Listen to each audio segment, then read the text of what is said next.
This week, the historic community of Pullman on the far south side is commemorating 10 years of being part of the National Park Service. That's right. Its history not only preserved through its architecture and its role in the labor movement, but by two brothers who worked and continue to live in the one-time industrial town.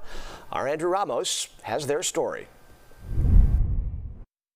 They're dated back to 1898. They may not consider themselves historians, but by most standards, Al and Ray Quiros are.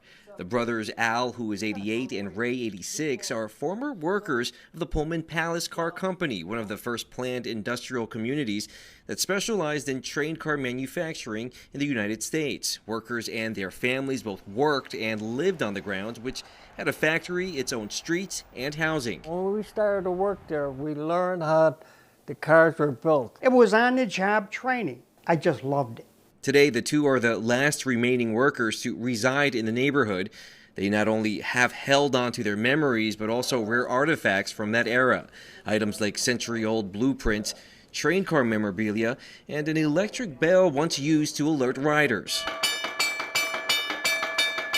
All things they saved after being ordered by supervisors to throw out. My boss told me, he says, Ray, he says, whatever is up there on the second floor, get rid of it. But Al saw it differently. I'm a third generation of building railroad cars. I said, this is my history. Thanks to the brothers, that history now preserved and helping tell the story about Chicago's far south side Pullman neighborhood, where a renaissance of sorts is underway. 10 years after President Obama designated the historic Pullman district as part of the National Park Service, the area itself has seen nearly $500 million of economic development. Mike Szymanski is president of the historic Pullman Foundation. Every time somebody says a negative thing about the South Side, you should be prepared with at least 4 positive things that are happening. And, you know, one of the positive things is the National Park. As businesses continue to flock to the area, locals hope it translates to foot traffic and inquisitive minds coming to visit. I came here for coffee and got history. Sounds lovely.